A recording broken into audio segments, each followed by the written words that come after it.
Well, would you welcome Aimee Copeland? Thank you.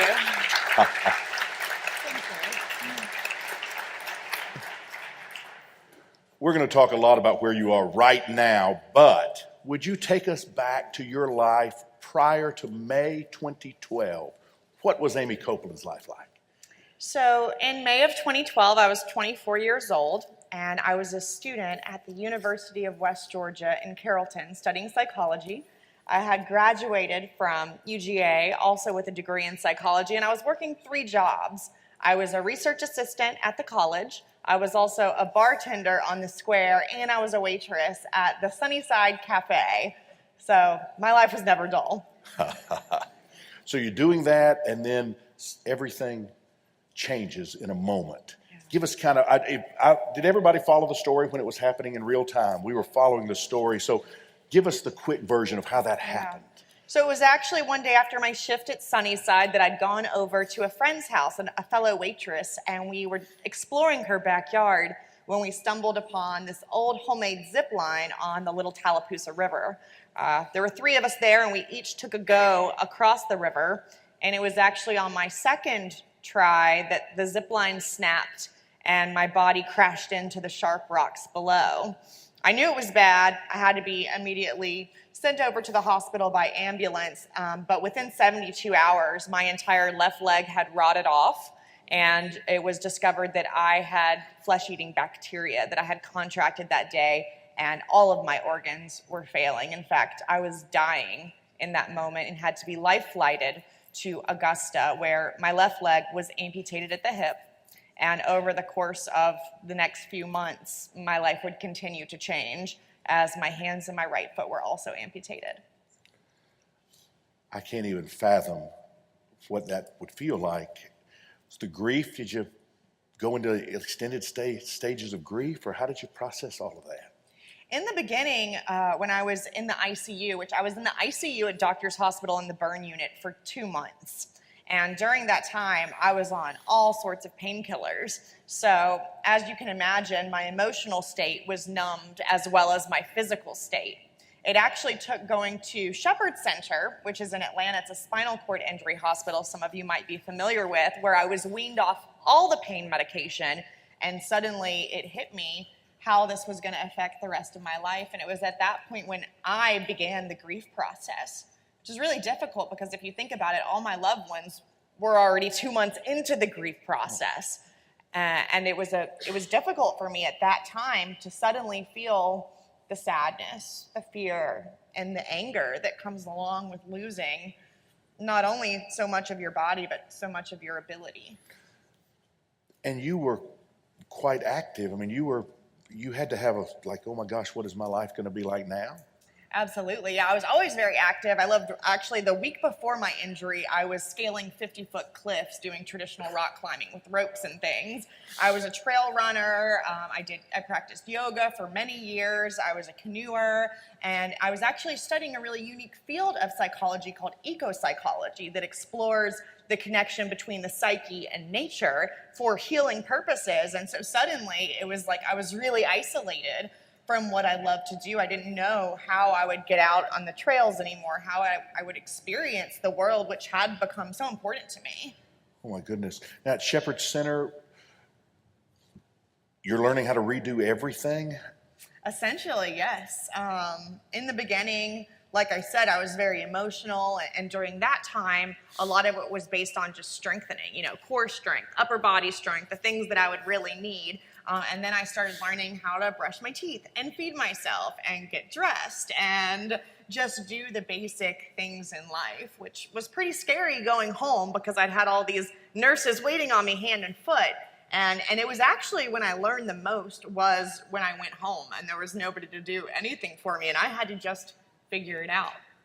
Hardest thing you had to figure out? Anything that just jumps out and say, oh my gosh, I didn't think I'd ever figure that one out? Ponytail is a story that I always talk about.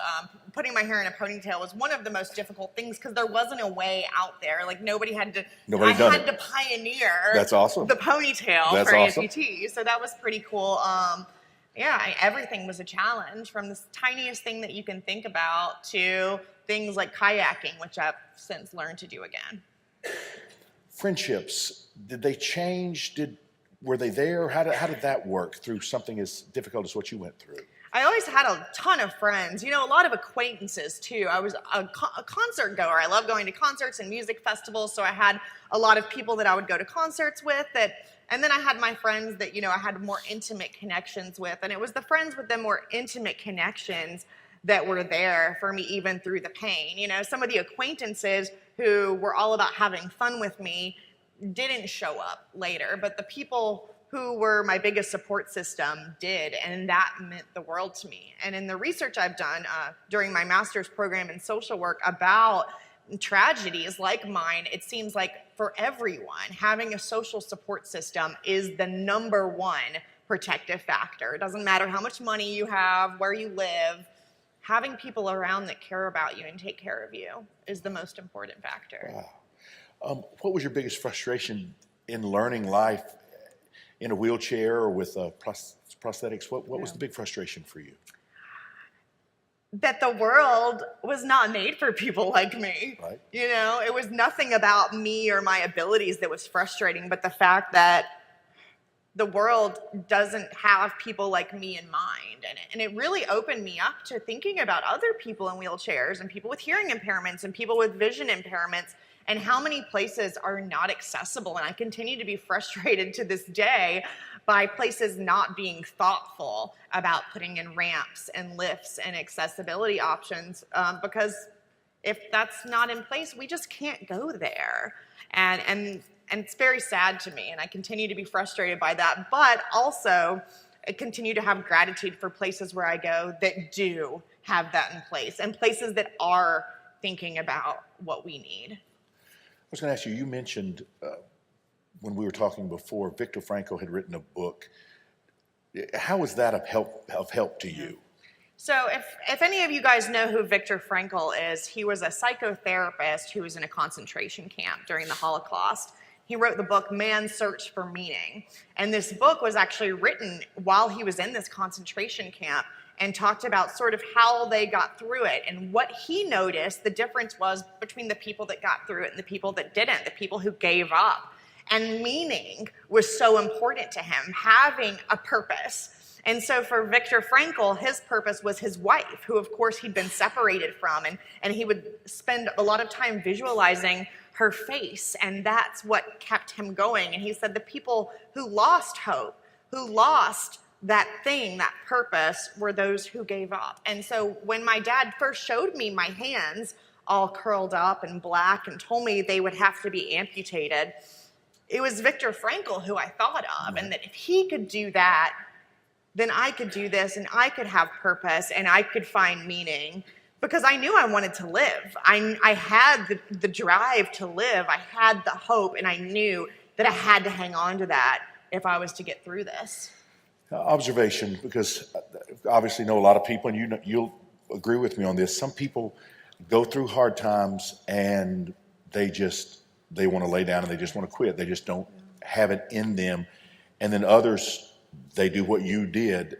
Is this all having that sense of purpose? Is that what you find? I think that is what we could distill it down to.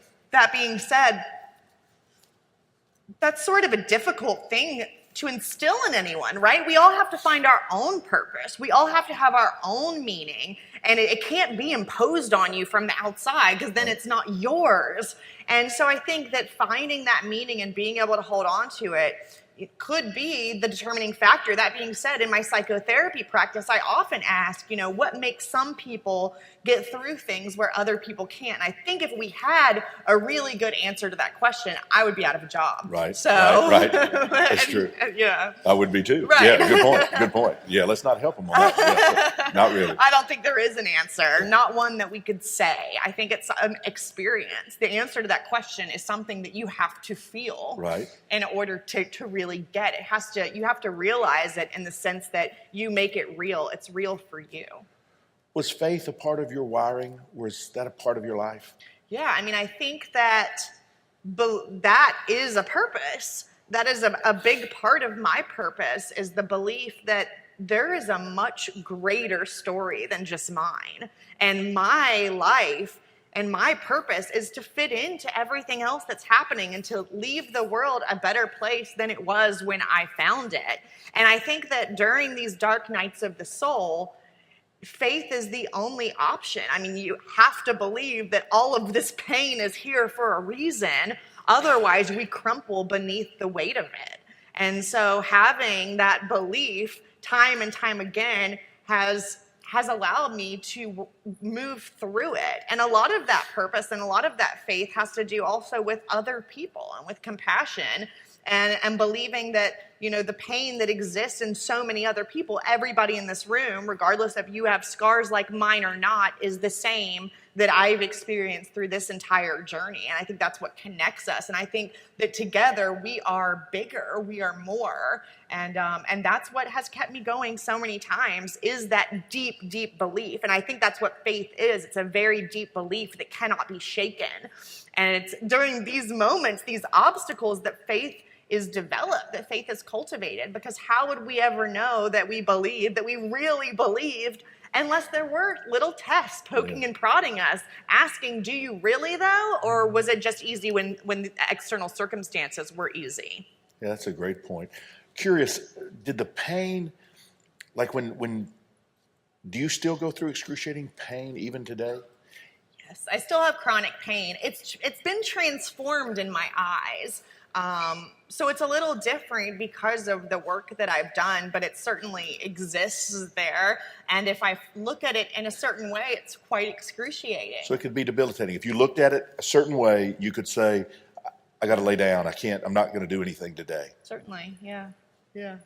Elaborate more. That's interesting to me, because so many people have pain and they don't know what to do. So this is what I discovered about pain, and sort of how I discovered it was, you know, I'll talk to you guys about phantom pain as one example. You might have heard of this. It's really, really crazy, but I still experience all my limbs. I can feel my hands, I can feel my fingers, I can feel my feet. And sometimes this becomes very painful because the limbs are twisted in uncomfortable positions, which I know sounds just insane, but that's the experience of it.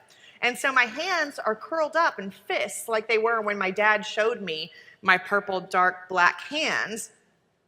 And this is very uncomfortable. It's especially uncomfortable when the fingers touch one another. It's almost indescribable. And so in the beginning, what my instinct to do was to pull my fingers apart from each other. And I feel like that's the instinct when it comes to pain, is make it stop, right? And when I did this, what happened was really counterintuitive. My fist got tighter. My fist got more painful the harder I pulled away from it. And so what I learned to do quite by accident, I was practicing meditation one day.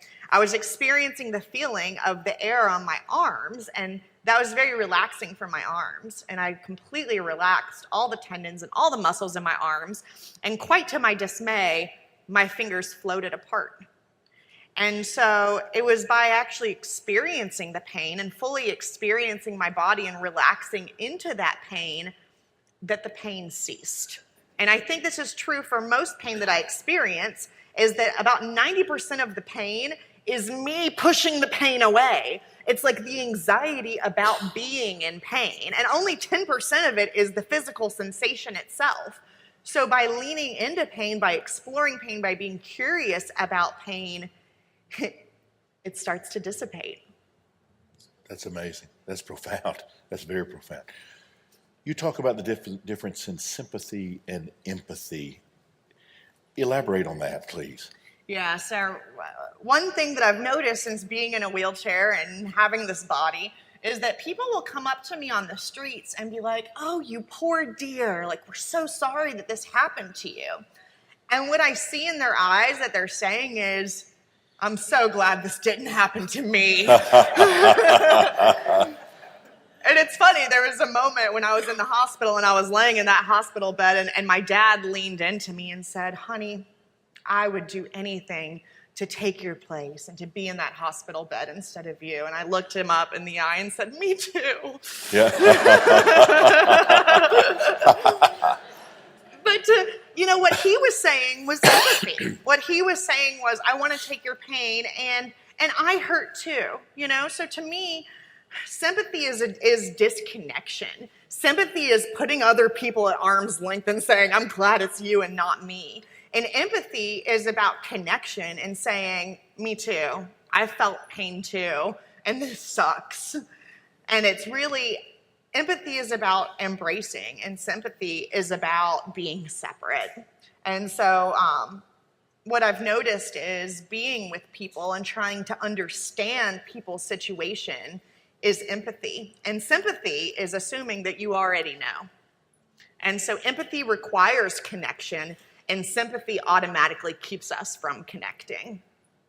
That's beautiful. I love the way you say that. And I think as followers of Jesus, empathy should be that should be how people know us, as people of empathy who want to experience what the other's experiencing and wants to feel with them what they're going through, not sitting up on a lofty perch and saying, this is life, come up here where we are, but who gets down and say, we're with you. We can't imagine, but we want you to know we're with you. It's beautiful. Now, do you have to keep in shape? You have energy? Number one, you have amazing energy. Do you have to do stuff now to keep in shape? Yeah, so I'm mostly sedentary. I mean, I'm sitting in this chair. I'm a psychotherapist, not the most mobile career to have. And I'm usually not moving as much, so I'm definitely not expending as many calories as the average person, and yet that hasn't changed my hunger at all. I still love to eat.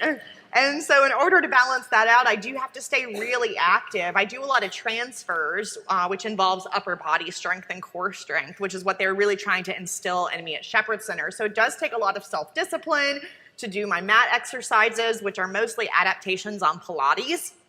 I also walk on a treadmill. I have a treadmill and a left leg prosthesis that I can use for about 30 minutes at a time before it starts giving me skin breakdown. And I also have recently, in the past year, discovered swimming, which is just a beautiful form of cardio. I've made up my own stroke, and I started out, just swimming a few laps. Swimming is hard. Like, if you don't do it, I never knew the meaning of training before I started swimming, because you actually have to train your body to swim. And so some people will say, I'm a bad swimmer, but it's like, no, you just haven't trained your body to do it yet. And over time, I trained my body to swim a mile without stopping, which is quite a few laps. And not with prosthetic limbs. No prostheses, nope, I don't use flippers or anything. I've recently, I recently met a guy who's a coach, a swim coach, and he's talking to me about possibly helping improve the mechanics of my swimming. So I'm really excited to do that and possibly start using some adaptive equipment. But I'm perfectly happy just kicking and doing like a partial breaststroke. That's amazing. In the water. That's amazing. You're a therapist. Tell us a little bit about your type of therapy.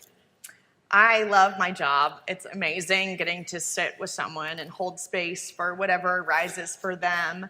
And I work with all different types of people. One thing I'm really interested in is trauma, probably because I've experienced my fair share even before the zipline accident. And what I've learned from practicing is that almost everyone that comes into my office has had some kind of trauma. And trauma isn't always what you think of, being physically abused or neglected. Trauma a lot of times is just these shame messages that we get over time, either from our parents or society, and that changes the way that we experience ourselves and experience the world. So I'm really interested in trauma and body work, because what I've learned is trauma is a bodily thing. So when we experience trauma, the frontal cortex, which does logic and reasoning, goes offline. And we get stuck in our reptilian brain, which controls the body. And so in order to release trauma, I think working with the body is a great way. And I believe that body, mind, and spirit are all one. And so incorporating this holistic lens is a big part of my therapy practice. And it's in Atlanta? It is. I work in Inman Park at Heartwork Counseling Center right there on Edgewood. So it's local. We do have a sliding scale fee. So if you or anyone you know is interested, I have several colleagues who are also quite amazing there. And therapy has been very important for me during my own self-growth, and I still continue to see a therapist. So the therapist has a therapist, and usually their therapist has a therapist, ad infinitum. Yeah, that's great. That's great. After the accident, you started the Aimee Copeland Foundation. Now, I would imagine some people here don't even know exactly what foundations do. Can you give us an understanding of all of that? So the main meaning of foundation, usually foundations are nonprofit organizations that do something. A lot of foundations give grant money. Some foundations give money to other foundations, and it's all in this nonprofit world. So I had the idea of the Aimee Copeland Foundation while lying in a hospital bed at Shepherd Center. Of course, I'd always been an avid outdoors woman and had, in fact, studied eco-psychology, and here I am laying in a hospital bed with no feet thinking, well, those 10-mile hikes in the woods probably are not going to happen anymore. And yet the longer I laid there, the more I saw how other people with disabilities are just laying there. And we're all watching this horrible daytime TV, and just our souls are withering. And it was at that moment that I realized that it's this population that needs access to God's great earth more than anybody else. And there's so many metaphors in nature, and there's so much healing out there. And I've since done extensive research on what happens when you're indoors and sedentary for a prolonged amount of time. And it causes secondary physical and psychological disorders. So this is really important. It's, a part of a very deep part of us. And so when I originally launched the Aimee Copeland Foundation, my idea was I would create this nature park. I would create a park. I was thinking maybe out in Carroll County where I went to school, and I would make it totally accessible, and I would offer mental health services and gardening and all these different modalities. And as we worked and raised money and had fundraisers, it wasn't sitting right with me. I thought, how will people out in East Georgia be helped by this place? Is it really practical that people are going to come from all over the country? And so I started to kind of think bigger. And it was open to my eyes that there are already so many nature parks all throughout our communities. Why spend millions of dollars to build and maintain one? And so it was with that I came up with the idea to collaborate with existing places that offer self-growth options, places like nature parks, fitness centers, nutrition studios, community gardens, to make them accessible, to start with our local Atlanta communities and then spread outward. So that's what we're doing, and we're actually working on developing an app for your phone that does this. So if you guys have ever used Waze, the app Waze, anybody know what that is? Yeah. So with Waze, we put in the information. We users put in information about what the speed limits are, where the traffic jams are, where the police are sitting, and through that, we find the shortest way. Well, with this app, it would be similar in that users would put in, well, there's a crack in the sidewalk here, wheelchairs can't get through, or we're at this location, there's no braille, or whatever. And that way we would rate the accessibility of different places, whether they be businesses, nature parks, nonprofits, or even government entities. And so there are other states that are already doing this, and each place can get a rating. What would make our app different is that then as the foundation, who is a money raiser, we would go in and say, hey, did you know you have an F? And we want to help you have an A. And so we would offer then our consultation and matching grant money for them to make the changes so that people of all ages and abilities can enjoy personal growth in their own communities. Does that seem like a great idea? That seems beautiful. Thank you. Thank you so much. Wow. You seem like a dreamer. You seem like you just big dreams, other things out there that maybe you haven't shared much that you'd let us in on? Well, I'm working on a book right now. I have shared that, and that I'm hoping will be out in then maybe about a year for people to check out. It'll be my memoir. I'm also just doing a lot of introspection lately and cultivating my own life and how I want to live and really looking at that. But a few things in my future, kind of some bucket list things are, I really want to do a Colorado trip and go dog sledding and snowmobiling and sit skiing and maybe horse packing. Yeah. I've looked at. So that's also in my future. What is horse packing? Horse packing is like backpacking on a trail. So you pack up all your stuff and you camp, but horse packing, you ride a horse during the entire time. So you pack up your horse and then you go a certain amount of miles and then you set up camp, and then the next day you got more miles and then set up camp until eventually you're like 50 miles in the wilderness. Let me ask you this. I read once about people who win the lottery, and they say that 6 months later, basically the happiness level is the same. And the same with people who have really serious accidents. 6 months later, happiness level is the same as before. Number one, is that true? Do you think that's true? And number two, have you seen people who have gone from really fatalistic, not much hope, who have gotten it after the fact? Yeah. I read that same study, actually years before my accident. And yes, it's so true. And I also have read quite a bit about existential psychotherapy, and this looks at people who have had a brush with death. So people who have cancer, people who are very sick, and typically these are the people that appreciate life the most. And so actually, having a brush with death makes you realize what we have to be grateful for, all that we've squandered before. It makes you realize your mortality, and in doing so, it makes us much more alive. And so there's a quote that I really love, and the original one is in Latin, but essentially it means to truly live, prepare for death. And so I think that that's what sets these people apart. I also think that you learn how to have joy when you learn to appreciate what you have. So through gratitude, we can experience joy more frequently. And joy is different from happiness. You know, happiness comes from winning the lottery.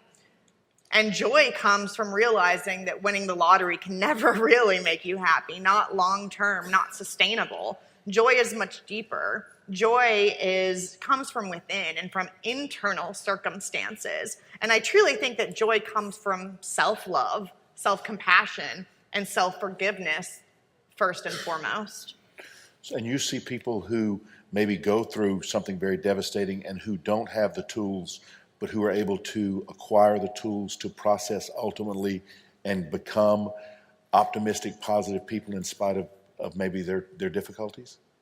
Absolutely. And it's always interesting when somebody brings up optimistic, positive, right? Because we think about optimistic and positive as experiencing positive emotions all the time. And of course, that's not how it works. Some of the most optimistic, positive people are the ones who let the negative emotions rise, experience them, and let them pass. In other words, you're not holding on to that. And you're also not holding on to the positive emotions either. They come and they pass, and just experiencing whatever occurs instead of wanting something else, I think, is where joy comes from. And it's not always positive. Right. And you feel like this has made you a more joyful person, what you've gone through, where you are in your life and your development. You have more joy now than before? And I have more self-acceptance than I've ever had before, because I've now realized where I get in my own way and what parts of me don't want to get unstuck. You know, throughout my life, I've struggled with perfectionism. And of course, at the core of perfectionism is the belief that you're not good enough and that you have to be perfect to be loved and accepted. And so embracing imperfection has allowed me to accept myself so that I'm not constantly hustling for other people. You know, I'm living for myself based on my own beliefs and moral compass, which is freeing. Oh, I get what you're saying. I've lived my life very similar, and it's only been the last several years that I'm learning what you're describing. Let me ask you this, because I know there are a lot of people here, and there might be some people who are very close to giving up. If you were sitting just across from someone, what would you say to them so they don't give up, so they know there's more? Is there anything you could share with us from that perspective? Well, the first thing I would do with any of you one-on-one is I would listen. I think sometimes that's more important than anything that someone can say, is just to sit across from somebody else and look them in the eye and see their pain and say, yeah, me too, you know? And it's hard. And what I would share based on my own experiences is how much gratitude has impacted me. And I would want to know what you are grateful for and what you like about yourself and what you live for and what your purpose is, and hear your story and how you've been shaped by your life, and to validate to you that your life has made you an amazing, beautiful, imperfect person. I don't know that there's much more that I could say than that. That's beautiful. I love that. I love that.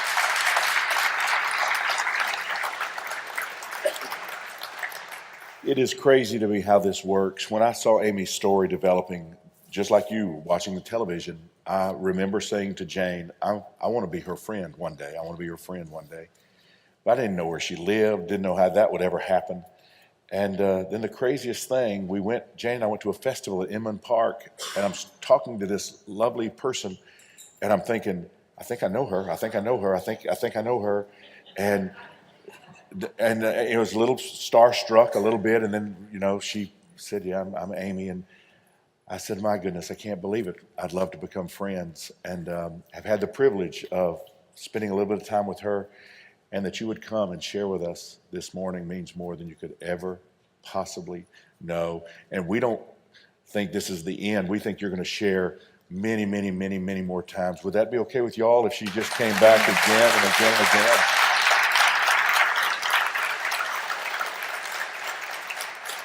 She has appointments this afternoon, but she's not going to have to get out quite as quickly as we thought, which means we want to give you a chance to say hello, and if you want a picture with her, whatever, get to know her, support her foundation, find out where she's going to be, hold us accountable to making sure that we're handicapped accessible in every way, to make sure that we do our very best in every way, so we are an open church to every person, regardless of where they are in life. You hold us accountable because we want to be that.